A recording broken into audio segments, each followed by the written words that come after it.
नमो विष्णुपदाय कृष्णपृष्ठाय भूतले श्रीमते भक्तिवेदांत स्वामिनिति नामिने नमस्ते सरस्वती देवे गौरवाणी प्रचारिणे निर्विशेष शून्यवादी पाश्चात्य देशतारिणे शिल प्रभुपाद की।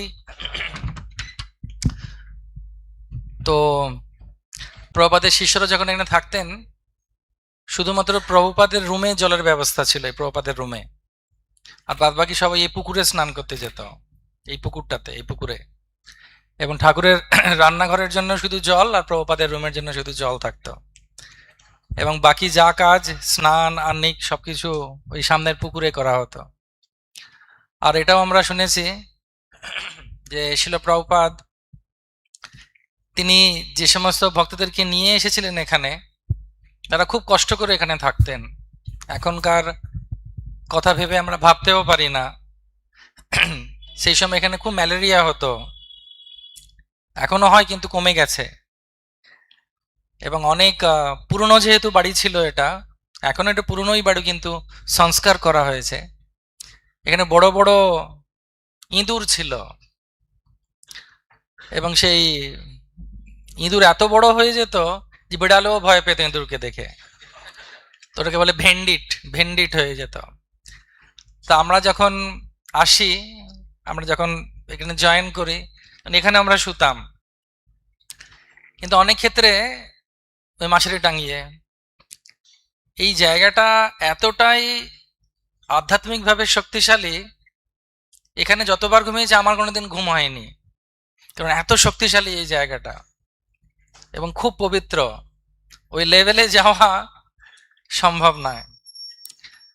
তো একটা ঘটনা, যে শিল প্রভুপাদের কাছে একজন কিছু শিষ্যবৃন্দরা এসে বললেন যে একজন ভক্ত আছেন, আপনার শিষ্য, সে মহাপ্রসাদ চুরি করে খাচ্ছে রাধা গোবিন্দের। যখনই মহাপ্রসাদ আসে ওখানে লুকিয়ে রেখে দেয়, দিয়ে খেয়ে নেয়। তখন প্রভুপাদ বলেছেন যে প্রভু আমাকে আমার কাছে ডাকো। তো ওই ঘরে গেছেন, ঘরে গিয়ে প্রভুপাদ বলছেন সবাই বেরিয়ে যাও। তখন সবাই বলছে এবার ভালো মতো এর ধোলাই হবে, আমরা যাই বাইরে বসি, বেশ মজা হবে, কি ভালো শিক্ষা দেবে প্রভুপাদ। তো প্রভুপাদ খুব গম্ভীরভাবে ওনাকে ডেকে জিজ্ঞেস করছেন যে তুমি মহাপ্রসাদ চুরি করে খাও? তখন বলছে হ্যাঁ। প্রভুপাদের সামনে তো আর মিথ্যে বলতে পারছেন না।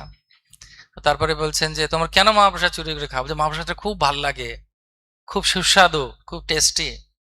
তো প্রভুপাদ আস্তে করে ওনার কানে বলছেন এমন ভাবে চুরি করবে যাতে কেউ দেখতে না পায়।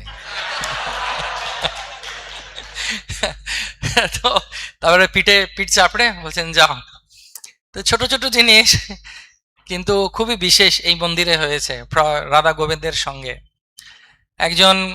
দুজন কাপল, একজন ভক্ত এবং ওনার স্ত্রী, এতবার ম্যালেরিয়া হয়েছে আর এত কষ্ট পেয়েছেন যে ওনারা বলছেন বিদেশে ফিরে যাবেন।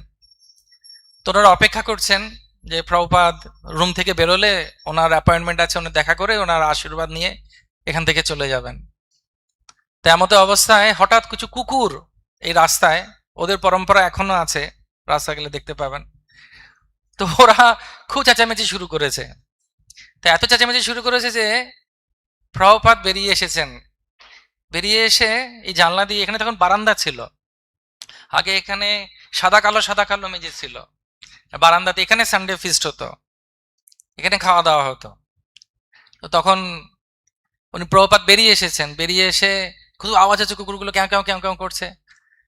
তখন প্রভুপাদ বলছেন ওই দম্পতিকে দেখে, দেখো বাইরের জগৎটা কিরকম, কুকুর বিড়ালের মতো ঝগড়া, কি কষ্ট বাইরের জগৎ, আমরা কত ভালো আছি রাধা গোবিন্দের চরণে, তাই না? ওনারা বলেন হ্যাঁ প্রভুপাদ, সেটাই বলতে এসেছিলাম, আমাদের সেবা দেবার জন্য ধন্যবাদ, আমরা এখানে খুব ভালো আছি বলে ওনারা ফিরে চলে গিয়ে আবার ভগবানের সেবায় লেগে গেছেন। তো সেই জন্যে আমরা যখন এখানে আসি, আমাদের এটা বোঝা উচিত যে শিল প্রভুপাদ অনেক কৃপা করে রাধা গোবিন্দকে আধ্যাত্মিক জগৎ থেকে, জগন্নাথ বলদেব সুভদ্রা এবং সুদর্শনকে আধ্যাত্মিক জগৎ থেকে নিয়ে এসেছেন। এবং আমরা যাতে খুব বিশেষভাবে সম্পূর্ণ সমর্পণের মাধ্যমে শ্রী রাধা গোবিন্দের এবং জগন্নাথ বলদেব সুভদ্রা এবং সুদর্শনের সেবা করতে পারি। জন্মদিনের দিনে অনেকে উপহার দেয়, আজকে অনেক ভক্তরা অনেক উপহার আনবেন, অনেকে দেয়া হবে, আজকে ধন্যবাদ জ্ঞাপন করা হবে অনেক ভক্তরা যারা যারা সেবা করছেন। আমার মনে হয় সব থেকে বড় উপহার গোবিন্দর জন্য বা জগন্নাথকে আমরা দিতে পারি সেটা হচ্ছে আমাদের সম্পূর্ণ সমর্পণ।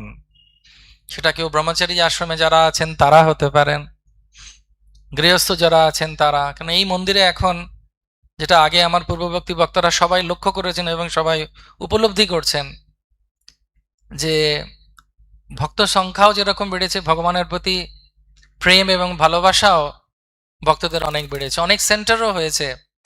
কিন্তু আমাদের প্রাণনাথ হচ্ছেন শ্রী শ্রী রাধা গোবিন্দ শ্রীমান মহাপ্রভু জগন্নাথ বলদেব এবং সুদর্শন।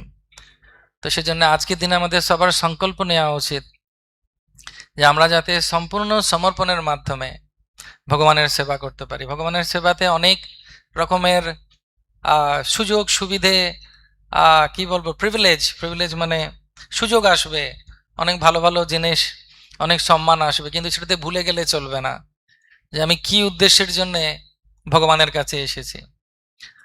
মায়াপুর হবার আগেও রাধা গোবিন্দের ছবি কিন্তু সারা ওয়ার্ল্ডে, কলকাতার এই মন্দিরের ছবি এখনো অনেক অনেক পুরোনো বাড়িতে গোবিন্দের আগের ছবি আছে, কারণ তখনও মায়াপুর তৈরি হয়নি, শুধুমাত্র গোবিন্দই ছিলেন। গোবিন্দের ছবি, পুরনো রাধা গোবিন্দের ছবি প্রচুর জায়গায় ছড়িয়ে আছে। প্রভুপাদ 3জন বিগ্রহকে প্রতিষ্ঠা করেছিলেন ইন্ডিয়ায়, রাইট? আহমেদাবাদ, জুহু, আর বোধহয় রাধা গোবিন্দা, যদি আমি ঠিক বলছি, কেউ আমাকে সংশোধন করতে পারেন। আর বৃন্দাবন কৃষ্ণ বলরাম, এই 4জন প্রভুপাদের দ্বারা স্বয়ং প্রভুপাদ এনাদেরকে প্রতিষ্ঠা করেছেন। তো সেজন্য আজকে সব জায়গার ভক্তরা উপস্থিত হয়েছেন। আজকে খুব বিশেষ দিন, জন্মদিনে সবাই খুব আনন্দে থাকে না, সবাই হ্যাপি বার্থডে বলবে, সবাই খুব উপহার দেবে।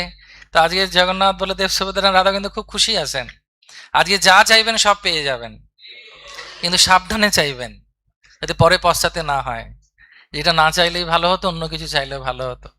সেজন্য চৈতন্য মহাপ্রভু যেভাবে বলেছেন সেভাবে আমাদের চাওয়া উচিত।